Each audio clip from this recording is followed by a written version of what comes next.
Yeah,哇，sorry. I think it automatically started recording. Yes, it's recording. We've started the webinar.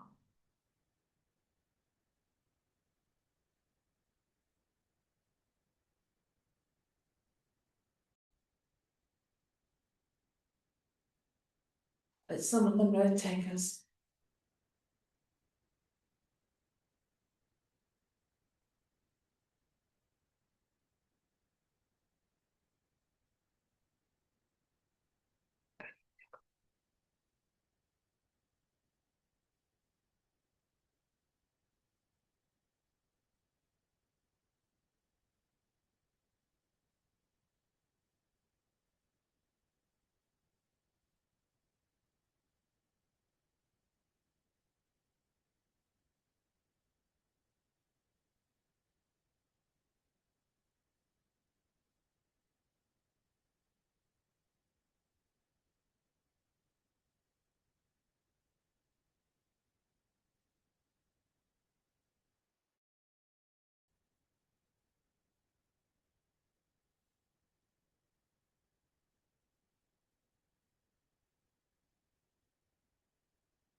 Okay. Good morning and welcome everyone.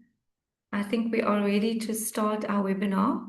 Welcome to the webinar on transitional justice and artificial intelligence, where we will examine the relationship between artificial intelligence and transitional justice. My name is Simone Naidu. I work at the Institute for Justice and Reconciliation, and I will be co-hosting you today on this webinar. Just to let you know, the program for today, I will do the welcome. I've got my colleague Felicity Harrison. She'll give us an overview of today's webinar. And then we've got Professor Tim Marithi, one of our speakers who will speak for 20 minutes. Professor Tim is a professor at the Stellenbosch University as well as the University of the Free State. He's also a research associate at the University of Cape Town and Wits University with over 3 decades of experience in transitional justice, peace, security, and governance in Africa. He has held key academic and research positions. He has served as an advisor and consultant to the African Union and the United Nations, among others. I also want to welcome Jenna Lee Stragnell. She is a dedicated peace builder and the co-founder and director of Tales of Turning, a South African nonprofit pioneering digital peace building and community healing across the globe. With a master's degree in peace studies and a background in narrative therapy, her global work spans from South Africa to Somalia and Zimbabwe. Today, she is at the forefront of combining generative dialogue with human-led AI to address online mis and disinformation and hate speech. Welcome, Jenna. Welcome as one of our speakers, and Professor Tim. We look forward to an insightful and an interesting conversation exploring these two components. I'd like to hand over to my colleague Felicity Harrison. She will give us a little bit of a deep dive and a focus into today's webinar. Thank you so much, Simone, and thank you to everybody who is here. We want to especially welcome the participants online. We know that you have a very busy schedule, and we appreciate the time that you are taking today to join us. In looking at this particular topic, one of the things that we wanted to explore was the opportunities and threats of AI. We are meeting at a particularly important moment when artificial intelligence is rapidly transforming how information is gathered, analyzed, archived, and shared across the world. In the field of transitional justice, these technologies offer many exciting possibilities for strengthening documentation, supporting truth-seeking processes, preserving historical memory, and improving accountability for human rights violations. Yet at the same time, they also raise significant ethical, legal, and practical concerns that cannot be ignored. Amongst the key challenges are the risks of algorithmic bias, the spread of deepfake and misinformation, threats to privacy and sensitive survivor data, and questions about transparency, accountability when AI systems influence decision-making. There are also important concerns about unequal access to technology, the potential marginalization of vulnerable communities, and the danger of allowing automated systems to replace human judgment and lived experiences that are so central to the transitional justice processes. As we explore these issues today, we will consider how AI can be used responsibly to support truth, justice, reparations, memory, all while ensuring that victim-centered approaches, human rights principles, and ethical oversight remain at the heart of any technological innovation. We are very fortunate to have distinguished experts to share their perspectives and experiences, and their insights will help us think critically both about the opportunities and the threats that AI present in transitional justice settings. We would also like to encourage people to use the question and answer function. We have left about half an hour for interaction. And we would very much like this not just to be a webinar of presentations, but also of interaction and really going deeply into the questions that are before us. On that note, I'm going to hand over to Professor Tim for his presentation. Thank you once again for being with us. Thank you so much, Felicity. I hope that everyone can hear me clearly. And thank you to Felicity, Simone, Mwanja for organizing this very engaging webinar on the nexus between AI and transitional justice and how, in fact, AI can support TJ. I think the first thing to say is that transitional justice is a very human-centered process or a set of processes.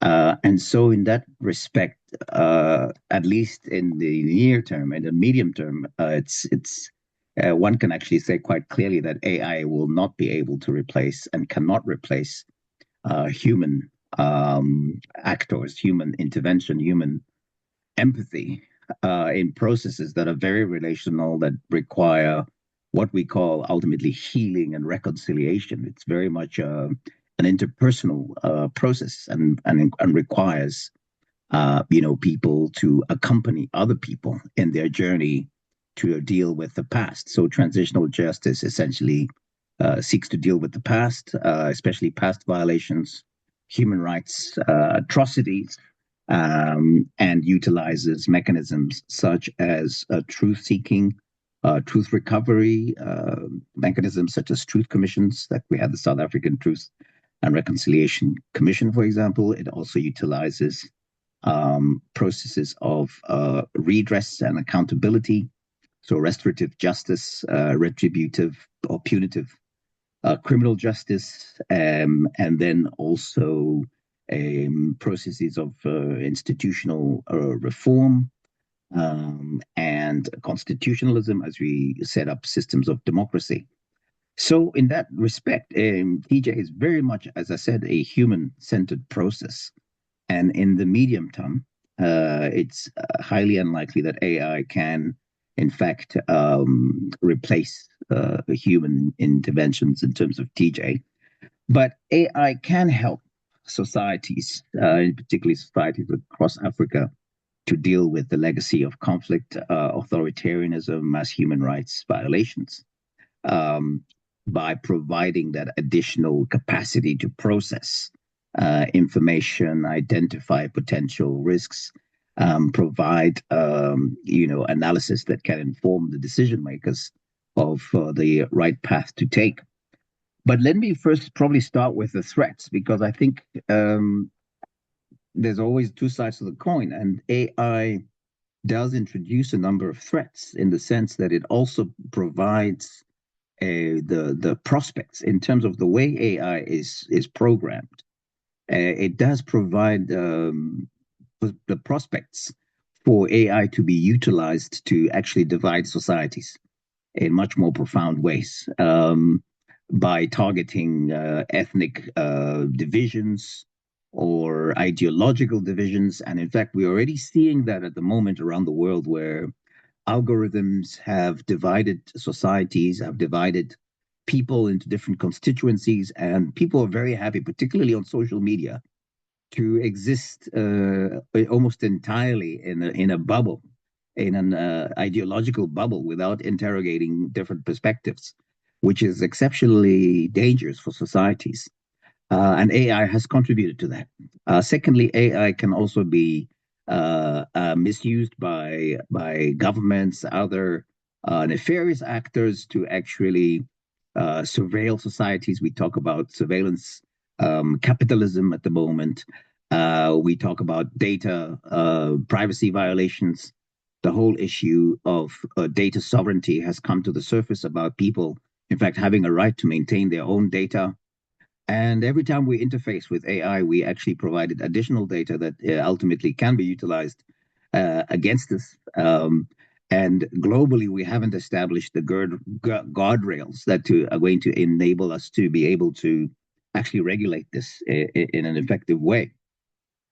And also, AI can actually exclude communities that don't have digital access. I mean, in Africa, we know that 600 million of our fellow Africans do not have access to electricity.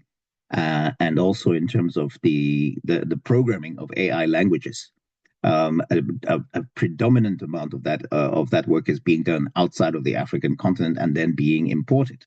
So we do have to be very careful about becoming dependent on non-African technology or non-African data programming language that, in fact, essentially undermines our ability to generate culturally relevant AI to support processes such as transitional justice on the continent. So that's the bad news. And then in that regard, one of the key recommendations definitely going forward is how we can strengthen regulation of AI. And I'll say a little bit about that towards the end. But moving back to transitional justice, I think it's important to, I think, as Felicity has already mentioned, that AI has a tremendous capacity to help us, for example, do some of the technical work that's required around TJ, standardizing and collecting digital evidence data that is stored in vast databases that help with evidence collection, verification of human rights violations and atrocities. It can also create systems of knowledge exchange that enable best practices to be shared across borders and in regions and continentally. We do have the African Union Transitional Justice Policy, which is a policy framework adopted by the African Union in February 2019 that is not very well known, in fact, around the world. And so AI can play a role in making this policy much more familiar to a larger group of African people. There are opportunities for leveraging AI to, in fact, strengthen our work in transitional justice. And let me focus on the African continent. But in order to get to that point, we do need to develop African language AI models that are more relevant to victims and survivors, particularly in the rural areas. And this does require some work at the policy level to be able to interface with some of the decision-making structures that we have. And AI definitely has a very strong capacity or role to, as I mentioned, provide analytical support for digitization, preservation of archives, and also supporting, for example, in the cases of accountability and justice mechanisms, strengthening the capacity of courts to identify particularly forensic analysis of mass graves, ballistic evidence, missing persons, so on and so forth. AI can also support reparations, restorative justice processes by enabling a much more dedicated mapping of beneficiaries, providing an assessment of that, and also providing, at least identifying how victims and survivors can source a human support when it comes to mental health, psychosocial support, particularly in societies that are deeply traumatized. And then looking at the institutional reform dimension of transitional justice, AI has a very strong capacity to obviously provide a diagnosis of policy analysis, and also to document hotspots, incidences of hate speech, election-related tensions, and monitoring of the implementation of policies that are actually relevant for institutionalization of democracy and protection of constitutionalism. In that regard, AI can also quite strongly support public participation and inclusion. I did mention there are constraints in parts of Africa where our fellow Africans don't have access to electricity. It does limit the ability to utilize these systems, but that's part of the role of how do we, in fact, make this more accessible to all. Digital platforms can enable citizens to even interface directly with the decision makers, and there's a huge gap between the political leaders of the continent and the people. And I believe that AI can close this gap if it's utilized in ethical ways. So these are some of the issues that do emerge around this issue of AI and TJ. In terms of creating a regulatory framework, I think there's a recent initiative to establish a world AI cooperation organization in Shanghai, which is going to be operationalized moving forward. I think it's the first structure of its kind that has aspirations to be global. It's not yet fully a universal body, but it's moving in the right direction.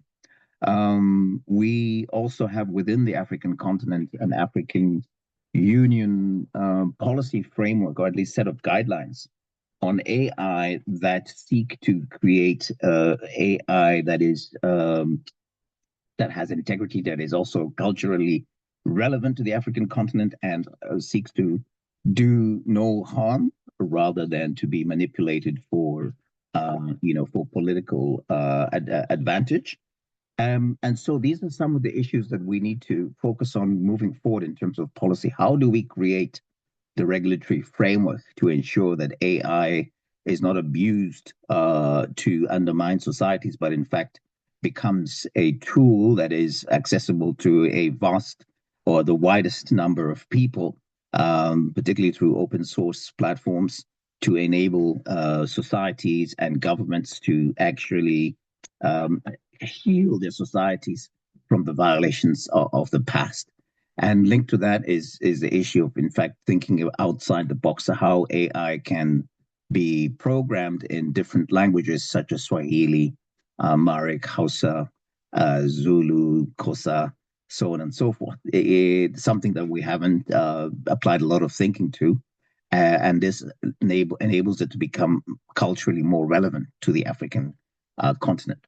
So, as I conclude, let me say that AI, as I said, it cannot be a replacement for the very essential work that human beings do in terms of transitional justice. We need human judgment, human analysis, human empathy, allyship in terms of transitional justice processes. But AI can contribute to providing at least this technical dimension of making evidence collection, data analysis much more effective. That will, and also closing the gap between governments and their people in terms of platforms for engagement. And globally, I think we should also look at how continentally we can interface with other parts of the world and learn from their processes as well when it comes to AI and societal relational processes such as transitional justice going forward as we continue on this journey of building a much more peaceful and democratic future for the whole of humanity. Okay, let me stop there, and I thank you for your attention. Thank you.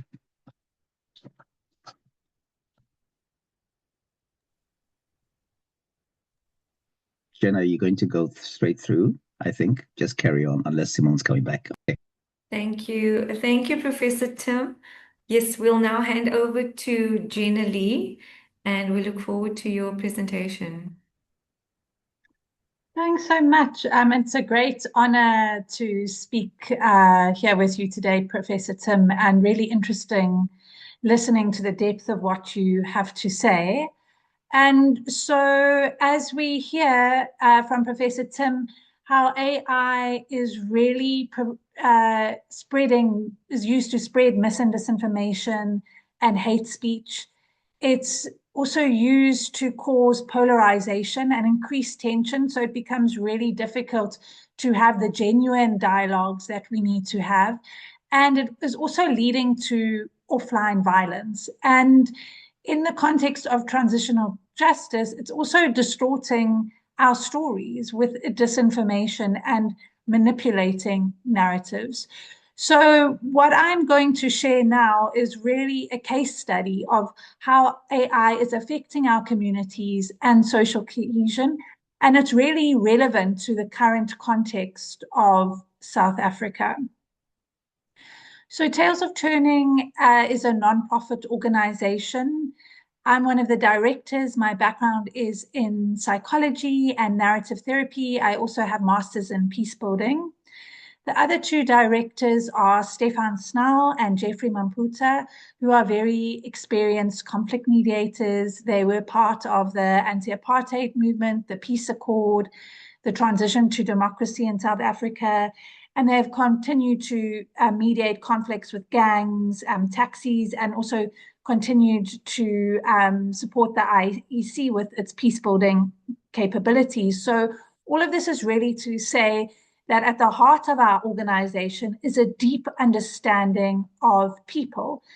And we have then looked at the intersection between this deep understanding of people and technology and social media. So how can we take that technology and social media and work at that intersection to reach people at scale? We are living in a global information ecosystem where mis and disinformation and polarization and the distortion of our narratives is leading to an erosion of trust in elections, voter suppression, polarization. It's undermining public health. It's leading to offline violence, and it's silencing voices.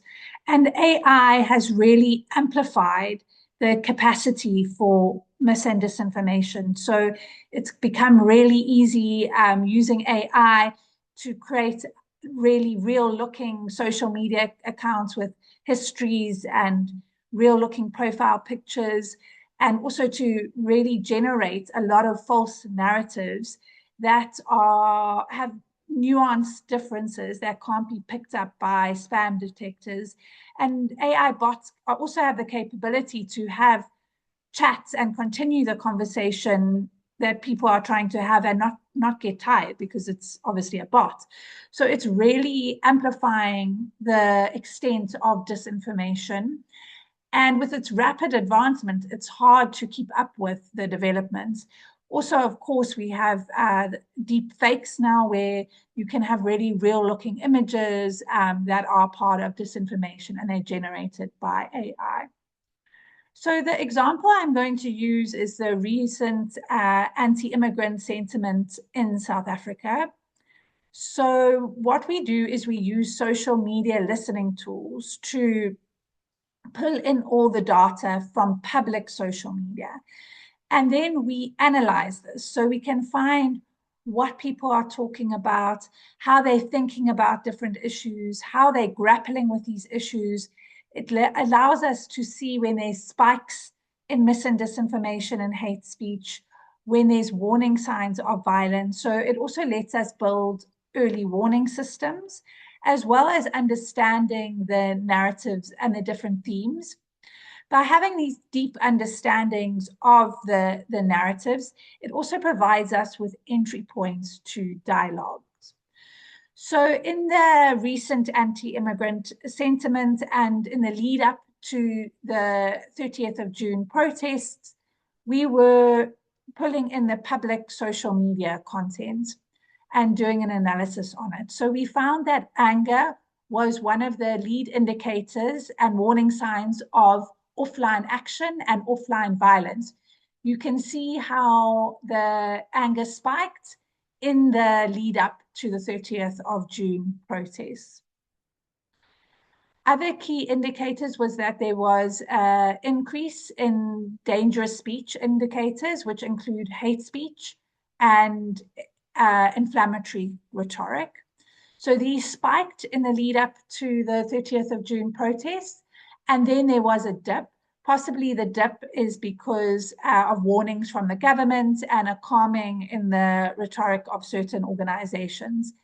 But there was an increase in individual threats to individuals that continued to rise right up into the protests. So when we're building the early warning systems for offline violence, because as you'll see from my presentation, and I think we're all quite aware of, is that the anti-immigration sentiment is very coordinated. While there are very real concerns that people have, there's also a very coordinated network. So we want, and it's very related to the upcoming elections.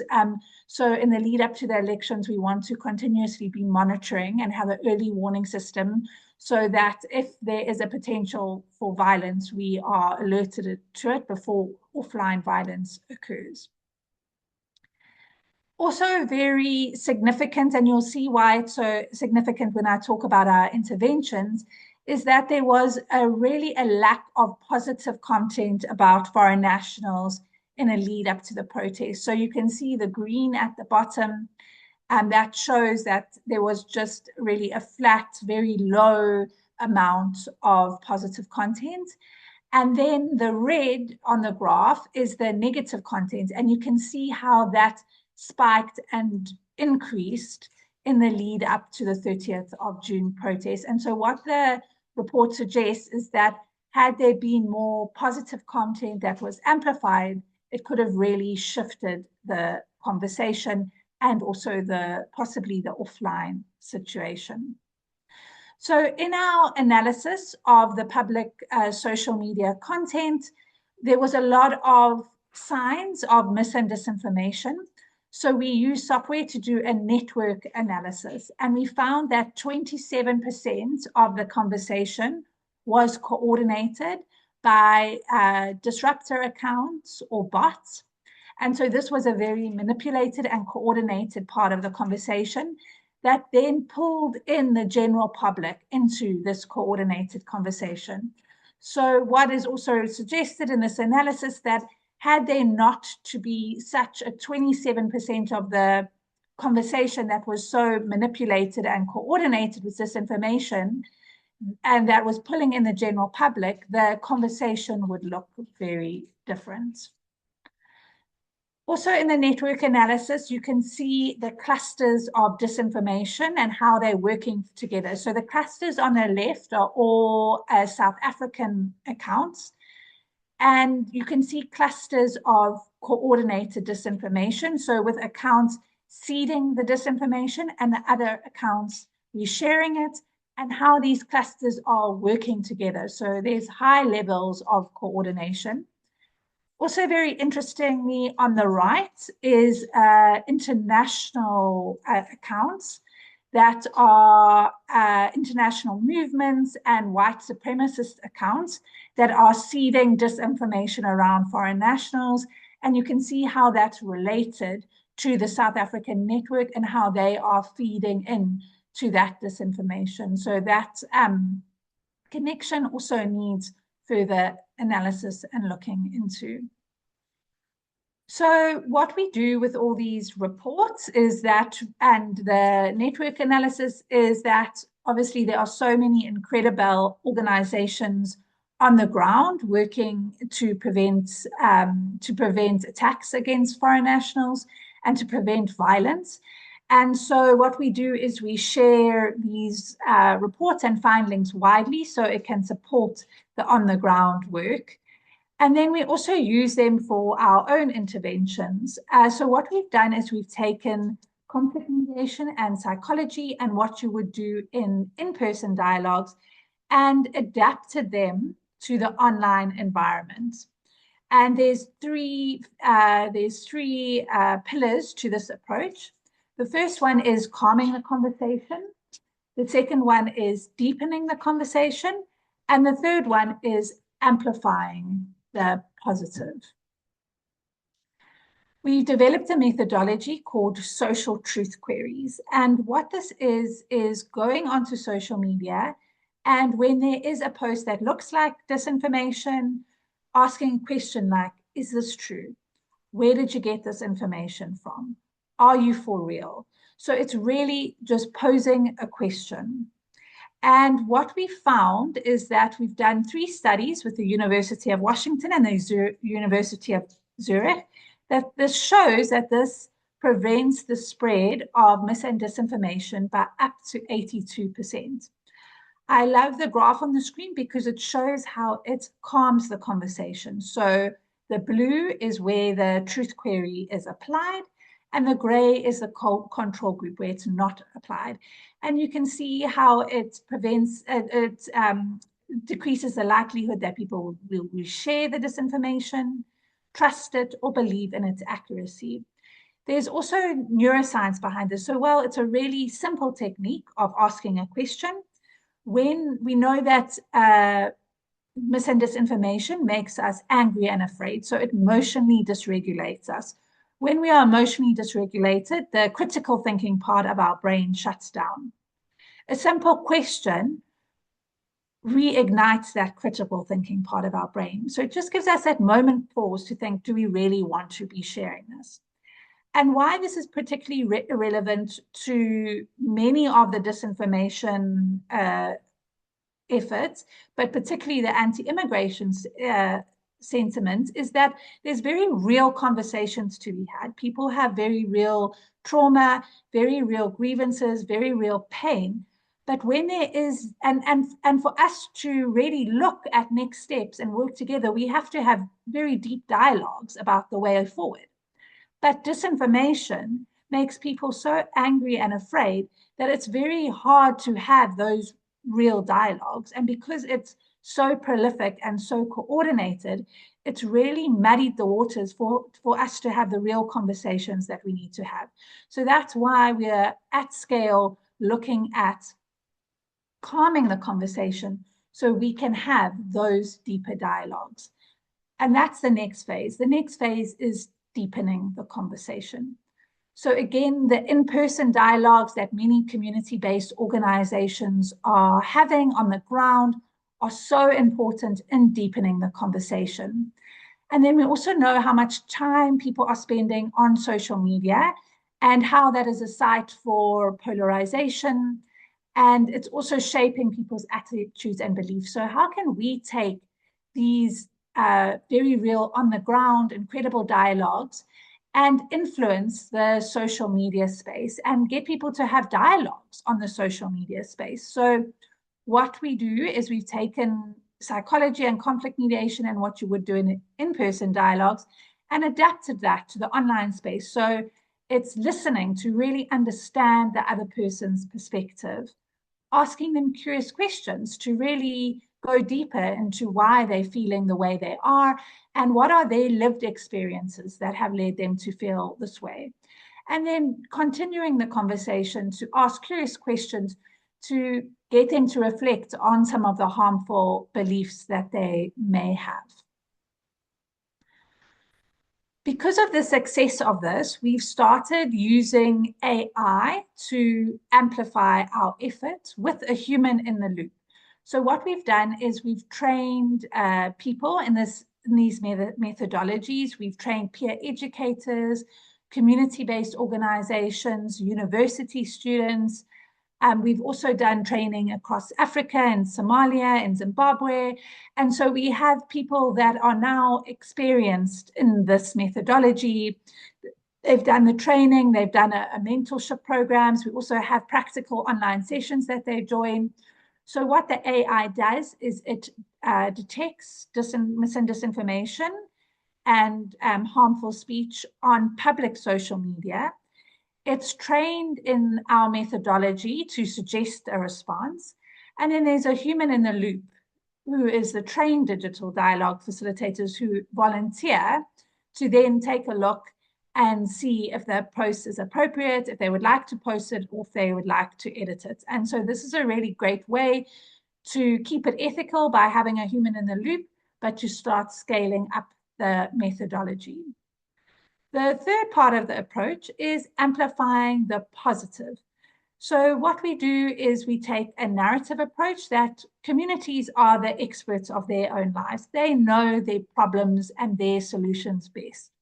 So we work very closely with communities, as well as using the data and insights from the social media, the public social media research.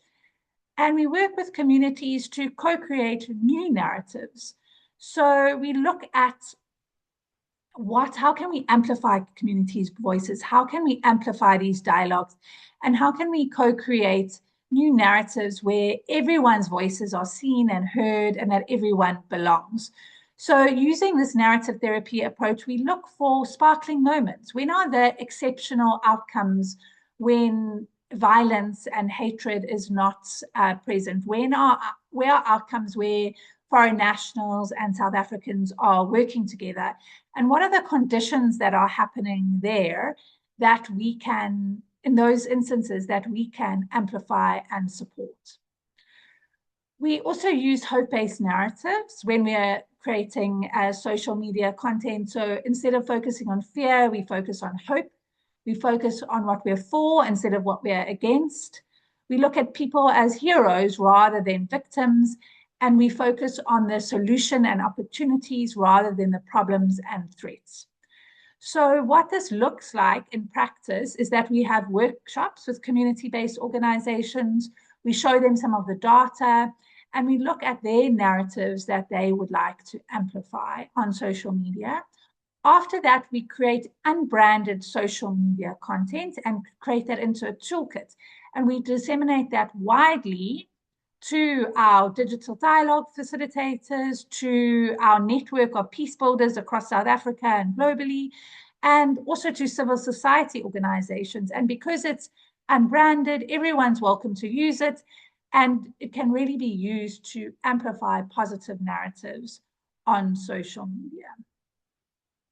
Here are some examples. So you can see that they're designed to blend in with social media. They're not high-level advertising content. We've done that on purpose because we found that that allows people to engage more with the content. It sparks dialogue, it sparks deep thinking. And we also use colloquial language and the different South African languages in our content. I picked these examples on purpose because they really look at an underlying part of violence, and that cuts across different forms of violence, whether it be gender-based violence, xenophobia, or even violence around elections, is that there's a lot of expectations on men to be providers and always to be strong. And this leads men to bottle up their emotions and not to seek help or mental health support when they need it. And this is one of the underlying causes of violence. So in this project, we were really looking at, there was a lot of conversation on social media, really calling for men to be recognized for other aspects they contribute to community, like caregiving or support, helping in community street watches and different ways that they contribute to their community rather than only being a financial provider. And also a call for men to be vulnerable and reach out for mental health support so that the situation doesn't escalate to violence. So we made these designs around that. And then also specific to what I was presenting on today is that there is quite a level of consciousness in civil society and government and conversations around how in the anti-foreign national sentiment, how there is a lot of coordination. So while there are very real grievances and trauma and issues that need to be addressed, that this is a very coordinated effort to undermine our elections. And we were thinking, how do we make people aware of that? How do we make more people aware of that? That yes, there are real issues that need to be addressed, and yes, we acknowledge their pain, but their pain and trauma is being mobilized for political gain and for geopolitical gain that is not actually going to benefit South Africans, that is not going to help with unemployment or their children's education and the very real problems that people are facing. So these are short little social media designs that we created. This is just a sample of 3 of them that we could use online and amplify to get people thinking of how this is a very a very coordinated attempt. And then we have networks of peace builders, as I mentioned, that we are working with in South Africa and globally, that we're really looking to do this at scale. The disinformation is so coordinated and how do we get people to use their incredible peace building skills online at scale. So thanks so much.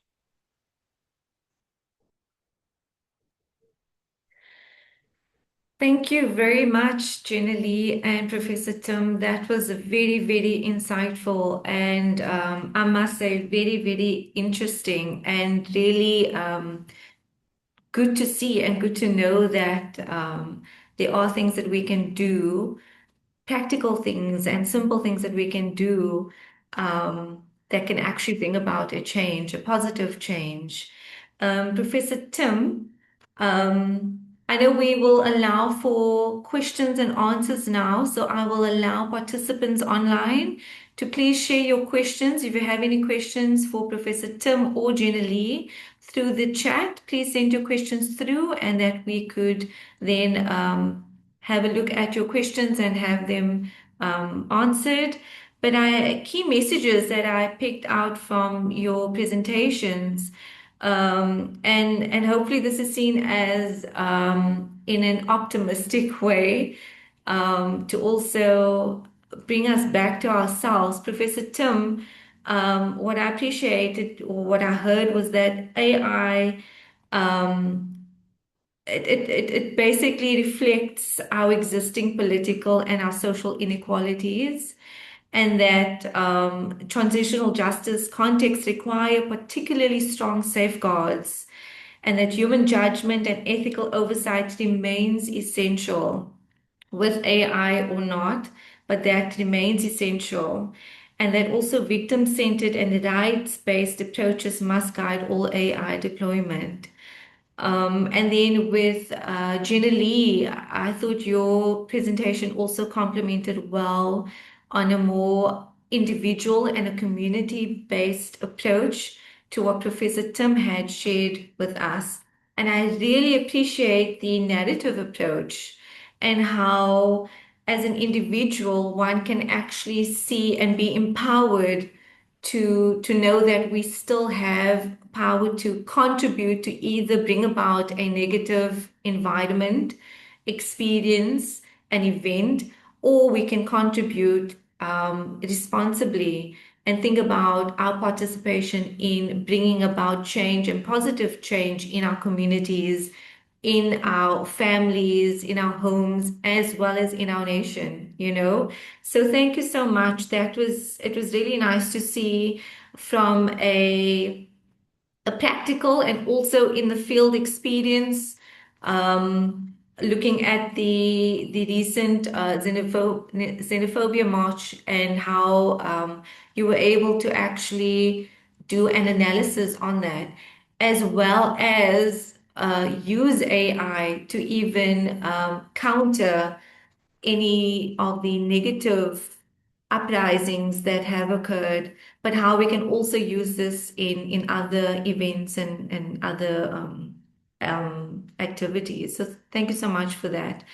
I don't see any questions in the chat as yet, but perhaps I will pose two questions for each, and we will have questions come from the participants online.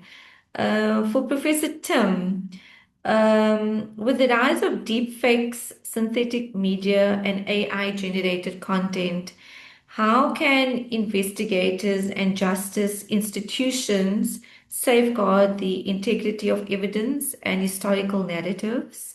I don't know if that's too much of a loaded question, but it would be quite, even in a small way, to know how that can actually look like in practical, in the reality. And also, if you could also recommend one key principle that should guide the use of AI in transitional justice over the next decade, what would it be and why? And then for Gina Lee, you've shared some really great practical steps that civil society organizations, content creators can use to use social media and AI responsibly, while ensuring in authenticity, protecting valuable communities, and maintaining public trust. What practical advice would you give to activists communicators and justice practitioners who want to use AI in their social media to work without compromising ethical standards or the integrity of their messaging. And I suppose one could also be adopting the narrative approach, and as you said, you are teaching individuals how to use this approach. So perhaps that could be one. And then also, yeah, I think you've shared from your experience in the social media space, how is AI changing the way stories about justice? You've shared that with us. Yeah. And then we've got one question. To what extent do current African AI governance frameworks account for the environmental impacts of AI deployment in transitional justice and post-conflict reconstruction? So I think that would be a question for Professor Tim. Professor Tim, if you'd like to go ahead, and then Gina afterward. Sure. Thank you, Simone, for those questions. Much appreciated. And also for the question that's come through from the chat. So the first question I think you posed was around deepfakes and how, in fact, AI can misrepresent reality, at least through video documentary evidence. And this is very real. It's something we deal with almost on a regular day basis, even when some of us are doom scrolling, as we shouldn't be doing. We end up seeing many images and wonder, is this AI or is this real? And I think for investigators, it does become a challenge. So we cannot rely on secondary data collection in this regard, or data representation, let me put it that way. And one way to clearly safeguard evidence and to ensure that it is in fact real is to undertake the very basic process of primary data collection, which requires going out to the actual people that have been affected and engaging with human respondents. So in this regard, I think it actually demonstrates that transitional justice is very much a granular and on the ground process at its core. It's not something that can be done remotely or via video in totality. Parts of it, a key part of it is, in fact, engaging with people who have been affected by violence and atrocities, and listening to them and learning from them, and documenting their evidence. So that's really the best way to safeguard against AI being manipulated visually, which is happening increasingly. And then in terms of your question around principles, I think in South Africa we're well known for this principles of Ubuntu. We are human beings through other human beings. So in that sense, there's a deep underlying connectedness. This has been also demonstrated by quantum mechanics that has actually shown that there is an underlying quantum entanglement between all particles around the world. So essentially, we are one people, and it's the separation, the illusion of separation. Our individuality sometimes gets the better of us. We tend to move in that direction rather than working towards what the issues that unite us and the issues that we have in common as human beings. We have a society that's still very much polarized, as Jenna Lee's excellent presentation has illustrated. So if there was a principle that I would say we need to make sure is evident in our AI programming, as far as AI programming relates to transitional justice is concerned, I would say it's very much this principle of our interconnectedness, our common humanity. And it's important at this stage to also say that AI actually learns from us as human beings. Its AI does not exist on itself as a separate structure. A very core part of the AI process of developing AI is actually a lot of training back and forth with human respondents. And so those humans actually have to be able to articulate this principle of Ubuntu, interconnectedness, and Ubuntu in terms of how they program at least the AI machine learning programs that will be utilized in transitional justice contexts. I think that would be an absolutely vital element to be to be incorporated into all AI working in transitional justice sectors.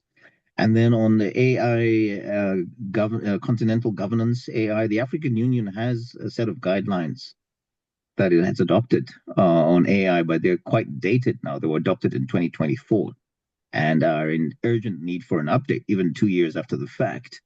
And I think the issue of environment is only tangentially addressed. It's not a core element in this guidelines that have been established.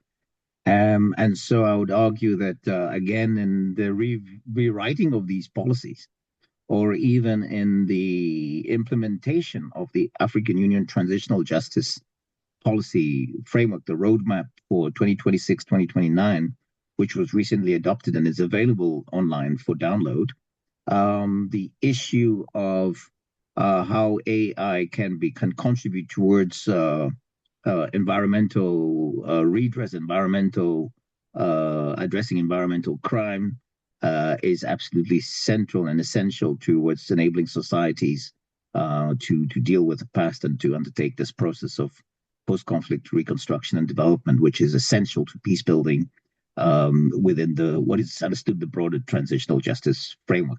So that would be my response to that. I think there's still a bit of policy work to be done there, quite clearly, and ensure that interface with the environment, but also with other issues like climate, food security, also are centered in the way we develop policies going forward. So there is a gap there that does need to be addressed. Back to you, Simone. Thank you. Thank you so much for that comprehensive answer, Professor Dim. I do have another comment and question from Aditi to you, Jenny. So perhaps before you go ahead, I've got another. Okay, so there's two comments, one from Aditi. She says, thank you both for a great way of catalyzing our thinking on AI in this peace building space. In listening to Jenny, it's striking that all the interventions aimed at countering misinformation involved human intervention and not the use of AI to counter some of the ways in which AI is being misused. I wonder if we are being overly positive about the rollout of AI in a global context where there is such little transparency and accountability. All of these benefits we talk of about AI is that these foundational elements are addressed. Wonder if this is a moment to pause for us to consider how to get the foundations right before we use it and help it evolve. And then a comment from Lindiwe. It would be interesting to see how much international courts actually trust AI tools to gather online evidence from social media posts, satellite photos, and witness statements, and whether they will accept such in trials. Over to you, Jenny, if you'd like to respond.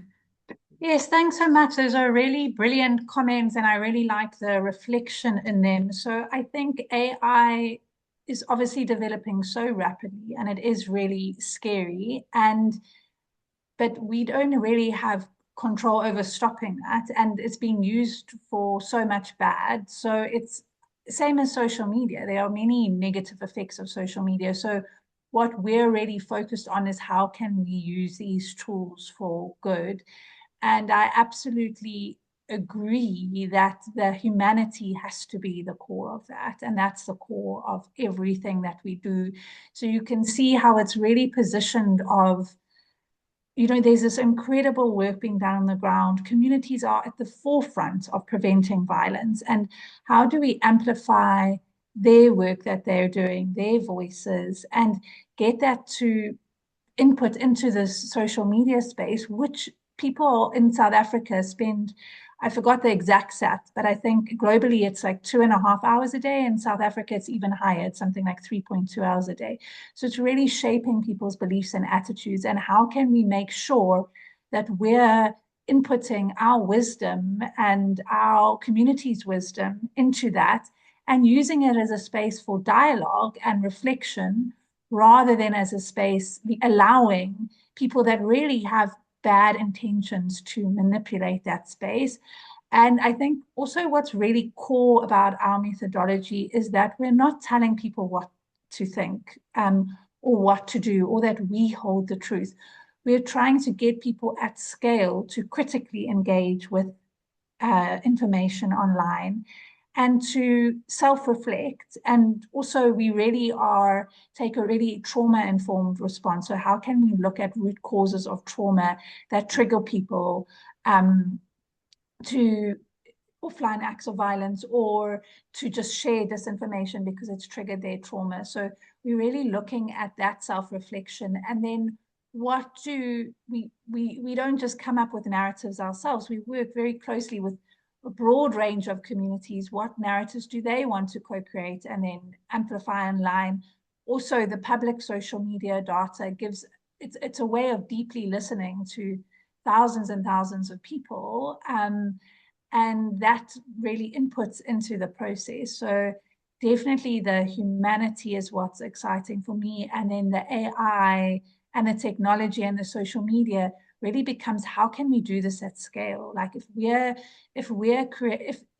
we we've looked at the social media data, and there's a lot of concern around men having to be providers and keeping in their emotions and all of that, and communities are telling us the same thing and doing work with men on the ground. How can we reach as many people as possible with these messagings, with these reflections, and also how can we acknowledge men and celebrate them for who they are and other things that they're doing? So it's things like that. It really opens up a lot of possibilities that aren't, yes, that really we can use it for good. We need to reclaim that space so it's not being used for bad. Okay.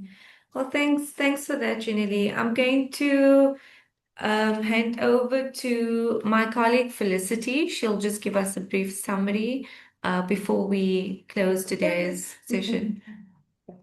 Okay, thank you so much. I think just amplifying the question that Lindiwe had to you, Professor Tim, around the international system, especially where AI, as it currently has a very Western bias, a very white bias. If you ask, let's say, a ChatGPT to make a poster of people, it generally puts white people in, and then you have to say, no, actually, we want to have a diverse range of people. And I think you mentioned it in your talk about making the information much more African centered. I think that my question to you would be, A, how do we do this? And how does this also fit in with our attempts to shift the global order away from the current bias that we see, certainly in the United Nations, to the global north? And how can we use AI to shift that conversation so that we can have a much more just and equitable society? Thanks, Felicity, for that question. Yes, and I think also linked to Aditi's question around whether we should, in fact, try to pause and actually figure out what's coming and how it's coming and what we can do about it. Unfortunately, Aditi, it would be very difficult to pause processes that are moving at an exponential rate.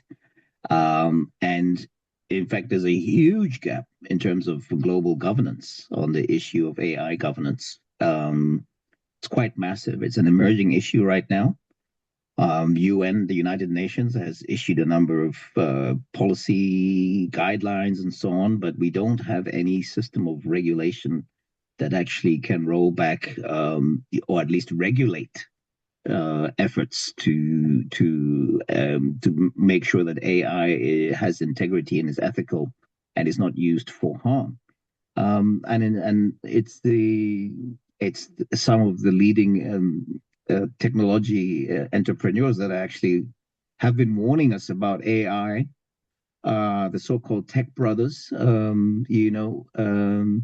but they're also the ones that do not want any form of regulation because it will limit their ability to do what they're in fact already undertaking. So it's a bit of a paradox. And I did mention the establishment of this World AI cooperation organization. It's the first of its kind, and it's an innovation. I don't think it's very well known right now, and it's not yet a fully universal organization in terms of all United Nations member states. But it is evolving, and I think South Africa has actually signed up to it. Our minister for higher education was in Shanghai to sign on this. So the urgency is to create these guardrails that will actually can protect humanity from what potentially could be quite destructive force, and in terms of how it is utilized. And then linked to Lindiwe's question around whether courts can rely, on data evidence, satellite photos that can actually be manipulated quite effectively by the AI systems we have and machine learning systems we have right now. And again, I think that basically goes back to the question that was raised by Simone earlier around how do we protect against the manipulation of perception by AI. And it really is down to getting primary data, again, from respondents on the ground, real people, work done by real people. So the courts have to send their investigators to the ground and not rely on secondhand information that could be very easily manipulated. So I think that's crucial. And then I think to conclude on the transformation of the global order, as I mentioned, AI is actually one of the issues that actually should compel us to try to create a new system of global governance. The United Nations Charter, which was adopted in 1945 in San Francisco, that makes absolutely no reference whatsoever to AI and also makes no reference to the environment, climate change. So the system that we have right now is in urgent need for an upgrade. And the only way we can have a very broad-based conversation with all members of humanity, so to speak, at least 193 countries, members of the United Nations system, is to invoke Article 109 of the United Nations Charter, which calls for a general conference to review the United Nations Charter itself, to review the whole charter, not just an aspect of it. And it's in that kind of a much more broad-based conversation, and it cannot be vetoed by the permanent five members of the Security Council. And I think it's within that context of that broad policy discussion of how we create institutions for global governance in the future that we can actually have a serious conversation about a truly global system of governance for artificial intelligence, which currently does not exist. We heard of this structure that, as I mentioned, that has been established, the World AI Cooperation Organization, but it's again, it's embryonic and it's not currently universal.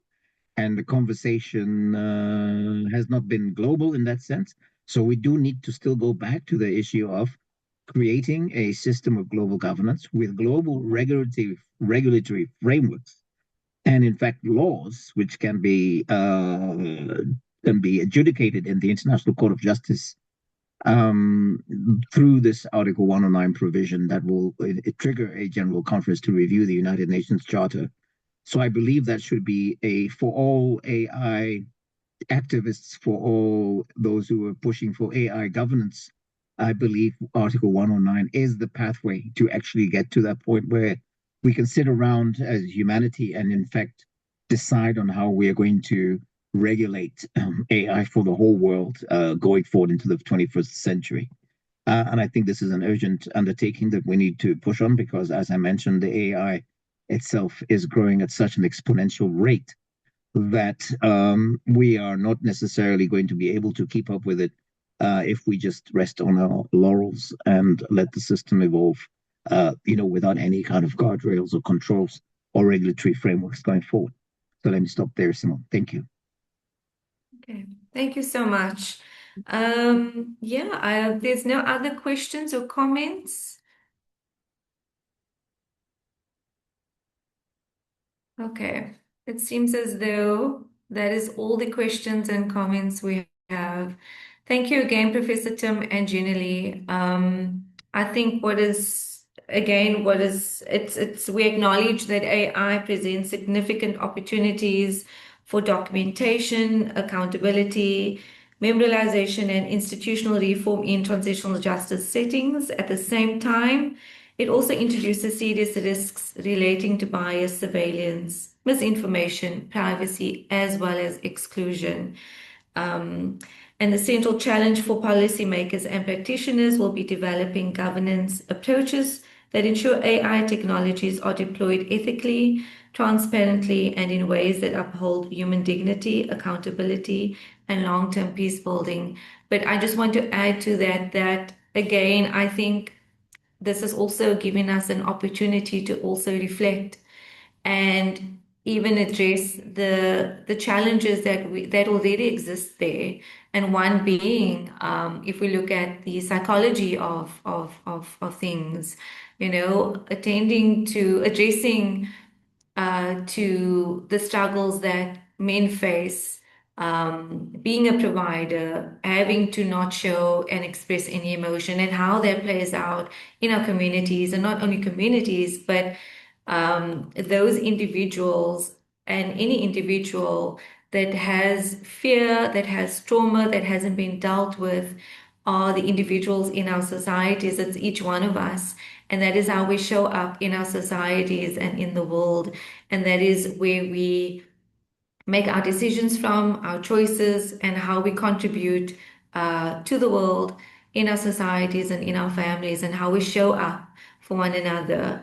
So again, while having to look at governing, putting in those governing uh, or governance in AI and ensuring that is being regulated, we should perhaps also reflect upon ourselves and within ourselves and what AI has actually shown us, and what it is um, not enhancing, but what it is exposing, and how to address those issues and not neglect it, even with if we do put in regulatory and governance in place, we still need to attend to those other matters. So thank you very much.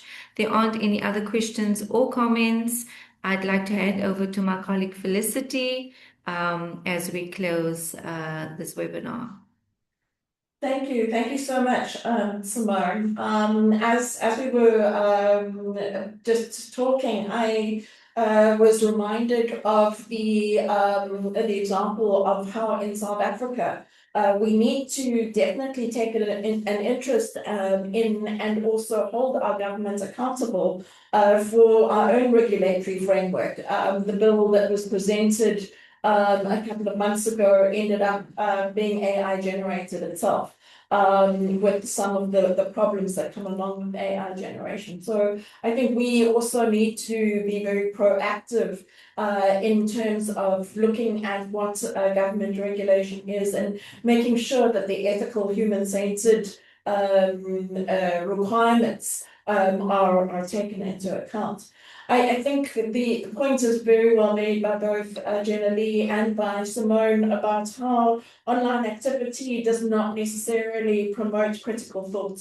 And this isn't just a unthinking element, it's also, it goes down to the neuroscience, and we need to find ways to promote critical thinking online. I think it's also come through very clearly that sometimes we can mistake our own bubbles or the loudest voice for the majority voice, and that is certainly not the case. And I think that we need to be raising awareness online with people who are doom scrolling and spending more than 2.5 hours a day on social media and online, that we need to develop these critical capacities. And I think that this is where Tales of Turning and the work that Jenna Lee and her colleagues is so important. Just in closing, I think that to reiterate what has been said today, that human judgment and ethical oversight, as well as strong governance frameworks, remain absolutely essential when using AI in justice contexts. Victims and affected communities have to remain at the center of all technological decision making. Transparency, accountability, participation, and respect for human rights should always guide AI deployment.